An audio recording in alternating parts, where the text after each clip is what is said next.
Hello, everyone, and welcome back to the continuation of the DevOps specialization course. And in this particular module or the part of the course, we will be covering the Docker technologies. Okay, so you might be wondering what exactly is Docker and why is it so important? Because if you have any idea about services and any kind of recent technologies in DevOps, Docker has been one of the most famous one among them. Now with Docker, what exactly happens is that we had a couple of new innovations in DevOps that has changed the landscape of how we scale and develop our softwares. Okay, so the things that we will be covering in this particularly introductory lecture is that we will be discussing what is OS. OS stands for operating system. What is bare metal servers or compute units? What is virtualization and what are its needs? And we will be looking at the concept of containerization on which Docker is based upon. Okay. So what exactly is OS? So OS is a system software that manages computer hardware, software resources, and provides a common services for computer programs. Now, if you look at the diagram particularly, you will find out that the operating system is a part of a structure. Okay, the the output being the user. Okay, the user uses an application and that application contacts with the operating system, which in itself is a software, and the operating system goes to the hardware, and from the hardware it receives the informations and gives the information. Okay, basically it interacts with the hardware. Now in the OS, okay, this is a very fairly technical definition of what an OS is or an operating system is. The more subtle or understandable and simple definition would be just an OS is an interaction, is an middleware, or you can say a middleman, which provides the user or the end user the ability to execute something on a particular hardware. Okay. Now, why are we discussing OS in this particular thing? Because most of the time we are very familiar with OS. So the main thing that we will be focusing on discussing, and the main thing on which the Docker works on, is the concept of operating system and how it interacts with the hardware. Okay, this application and user are most of the abstract form or the mostly the end result, but in Docker or any kind of virtualization containerization, the changes happens between the interaction of operating system with the hardware. Now what is a bare metal server? Now if you look at your laptop or look at any computer desktop at your home or at work, what you will realize is that on that particular laptop you most of the time have a single operating system. That means a laptop has one operating system and is only used by a single person, or if we talking about cloud terms, a single tenant is using that particular hardware. A bare metal server is a physical server dedicated to a single tenant. The server's tenant can optimize the server according to its needs for performance, security, and reliability. So if you look at the particular diagram right here, is that you can see that there is a particular hardware or box which represents the hardware, which contains CPU, memory, graphics card, everything. Now, and then there is an abstraction layer, the OS. This OS provides a platform for the applications to run on. and that application is a way for user to interact with the hardware.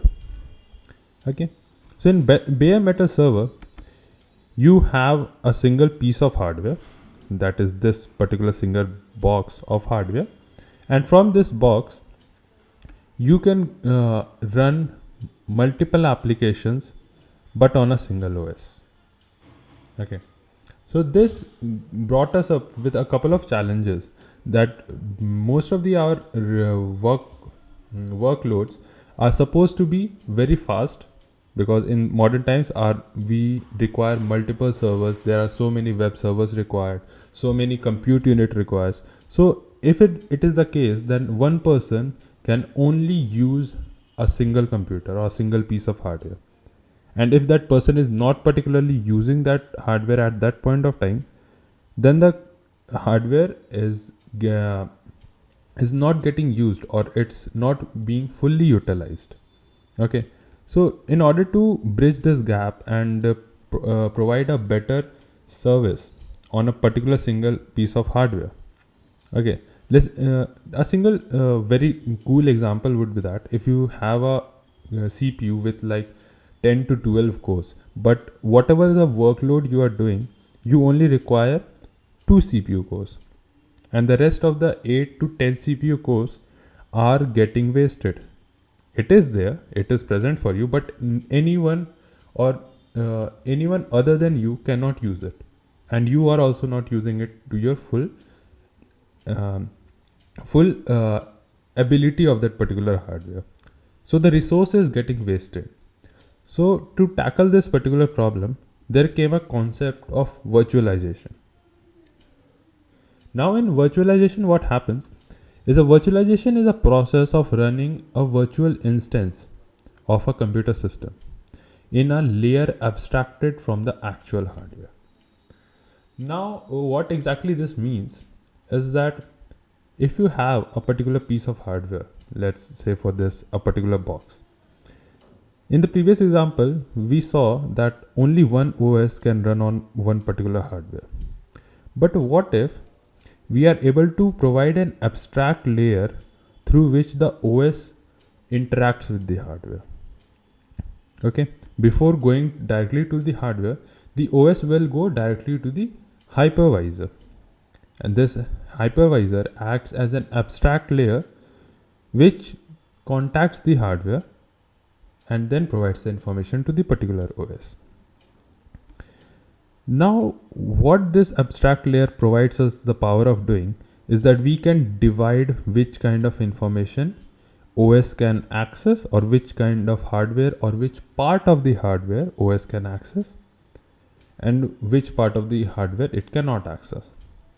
Let's say we have around 4 parts of this hardware. Let's say this hardware is a CPU and we have 3 parts of this hardware, 3 cores in the CPU.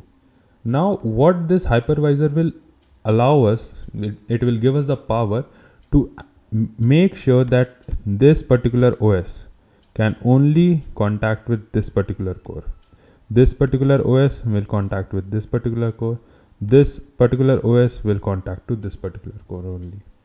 That means that hardware is getting distributed. That means a single piece of hardware is getting utilized fully by multiple computer instances or multiple OSs, operating systems. Now this gives us the ability for a data centers. Let's take, if you have any idea about how data center works, is that basically they have a very powerful hardware, and they divided those hardwares into multiple computer instances, and those instances use only a particular amount of resource, not the whole server. It uses a particular part of that server, and that particular part is only possible due to the concept of virtualization. So most commonly it refers to running multiple operating systems on a computer system simultaneously. Okay, this particular abstract layer, that is called the hypervisor, provides us the ability to run multiple OSs on the same hardware. Now There is also some problems with virtualizations. Yes, it allows us to maximize our efficiency in hardwares. It helps us to utilize the hardwares more efficiently, but the problem is that it is still very slow process, because if you want to use a computer system, you first need to install that OS, and you need to set up multiple things in order to get it functioning properly to your use case. It was not fast. Setting up a virtual machines usually takes around an half an hour or an hour. Okay, but this is not acceptable in modern times, because we need to have things happening quicker. Every second, every millisecond counts right now. So what happened was the new kind of virtualization was developed. Okay, and this new kind of virtualization was named as containerization. Now, it also if you look at the particular diagram right here, it also works on the same concepts as a virtualization. It also has an abstract layer, it has an hardware layer, and then it has multiple applications running, or operating systems running. If you look at right here, there is a host operating system. Let's say, for example, a Windows or a Linux or a CentOS, whatever it can be. There is an hardware that is named as infrastructure. There is an operating system which is working on the hardware, and there is a Docker engine. This particular layer is called a Docker engine, and that Docker engine provides an abstraction. Okay, an abstraction layer which allows multiple applications to run on it.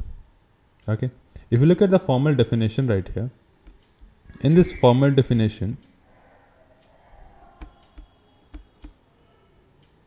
just a second. Yeah. In this formal definition, if you look, containerization is defined as a form of operating system virtualization. It means that we are virtualizing operating system. We are not virtualizing an hardware. We are virtualizing operating system, through which applications are run in isolated user spaces. That means these applications can be run in isolated user spaces. The main one of the things that I didn't discuss in virtualization was that each of the operating system which uses the concept of virtualization doesn't know that another operating system exists on that particular hardware. They have no way to find out that this is the that on this software another two OS is running, or another two systems are running. Okay, that is the same concept with containerization also. That one container which is running an application A doesn't have any idea that application B is also running on the same container or in the same hardware. Okay, through which, that is what this line means, that through which applications are run in isolated user spaces. All of these applications are isolated from each other. They do not have any idea about what if there are another pods present or another containers present in that particular environment. And these are called containers.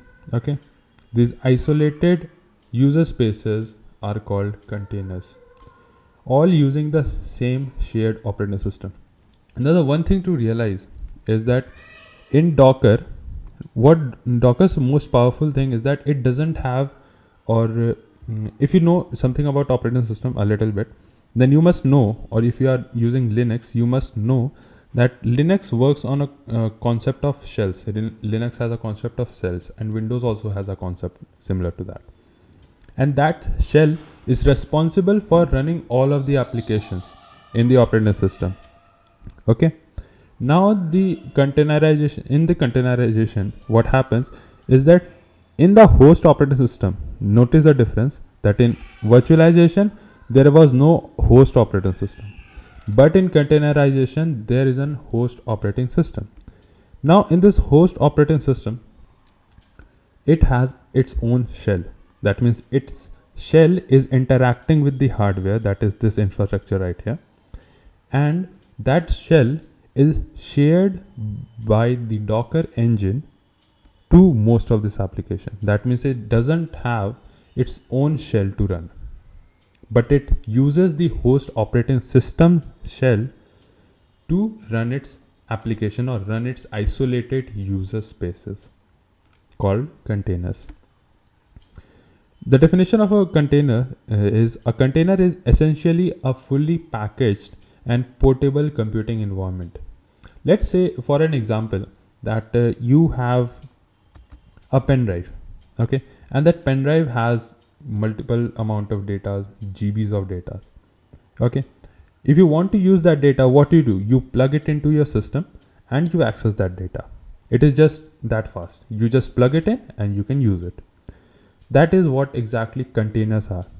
If you want to use a container or you want to use a particular environment, that environment is the data in the pen drive, you can just download that container or transfer that container to your system and you can start using it. It is just that simple. In a couple of seconds, in a couple of minutes, you can use a container just like you would use data in your pen drive. That is the power of containerization, and that is why containerization is getting so much popular in today's workspace because of its fast pace of deployment. In next lectures, we would talk about more of the advantages of containerization, Docker, and what Docker offers to us. Okay, till then, thank you.